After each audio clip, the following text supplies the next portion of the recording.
Shalom.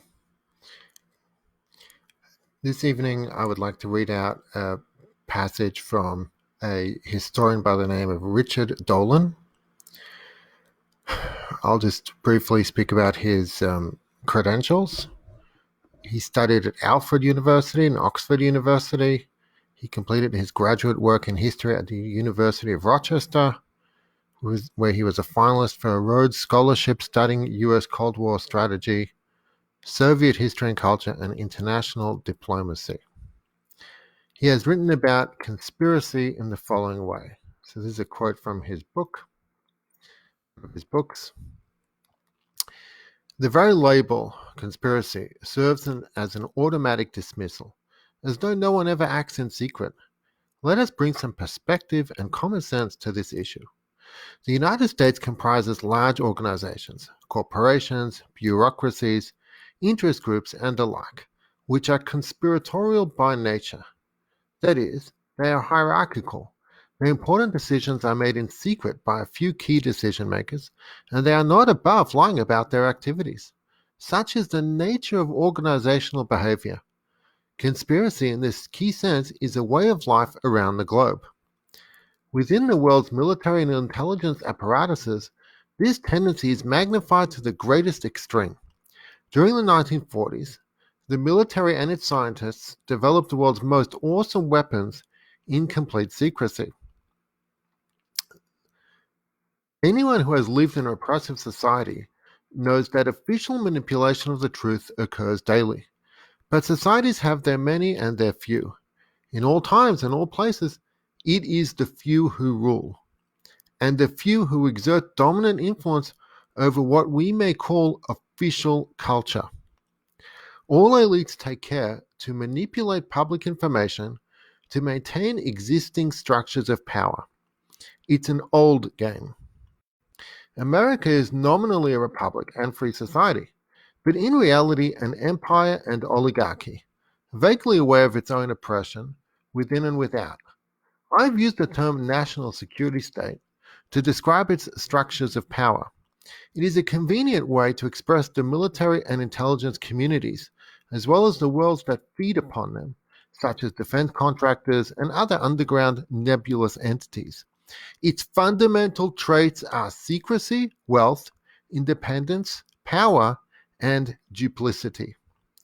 Nearly everything of significance undertaken by America's military and intelligence community in the past half century has occurred in secrecy. The undertaking to build an atomic weapon, better known as the Manhattan Project, remains the great model for all subsequent activities. For more than 2 years, not a single member of Congress even knew about it, although its final cost exceeded $2 billion. During and after the Second World War, other important projects, such as the development of biological weapons, the importation of Nazi scientists, terminal mind control experiments, nationwide interception of mail and cable transmissions of an unwitting populace, infiltration of the media and universities, secret coups, secret wars, and assassinations all took place far removed not only from the American public, but from most members of Congress and a few presidents. Indeed, several of the most powerful intelligence agencies were themselves established in secrecy, unknown by the public or Congress for many years.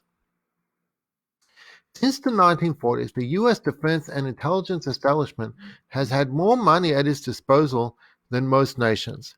In addition to official dollars, much of the money is undocumented. From its beginning, the CIA was engaged in a variety of off-the-record business activities that generated large sums of cash. The connections of the CIA with global organized crime, and thus de facto with the international narcotics trade, has been well established and documented for many years. Much of the original money to run the American intelligence community came from very wealthy and established American families who have long maintained an interest in funding national security operations important to their interests. In theory, civilian oversight exists over the U.S. national security establishment. The president is the military commander-in-chief. Congress has official oversight over the CIA. The FBI must answer to the Justice Department. In practice, little of this applies. One reason has to do with secrecy. A chilling example of such independence occurred during the 1950s, when President Eisenhower effectively lost control of the US nuclear arsenal. The situation deteriorated so much that during his final 2 years in office, Eisenhower asked repeatedly for an audience with the head of Strategic Air Command to learn what America's nuclear retaliatory plan was. What he finally learned in 1960, his final year in office, horrified him. Half of the Northern Hemisphere would be obliterated. If a revered military hero such as Eisenhower could not control America's nuclear arsenal, nor get a straight answer from the Pentagon, how on earth could Presidents Truman, Kennedy, Johnson, or Nixon regarding comparable matters? Secrecy, wealth, and independence add up to power. Through the years, the national security state has gained access to the world's most sophisticated technology, sealed off millions of acres of land from public access or scrutiny, acquired unlimited snooping ability within US borders and beyond, conducted overt or clandestine actions against other nations, and prosecuted wars without serious media scrutiny. Domestically, it maintains influence over elected officials and communities hoping for some of the billions of defense dollars. Deception is the key element of warfare, and when winning is all that matters, the conventional morality held by ordinary people becomes an impediment. When taken together, the examples of official duplicity form a near single totality.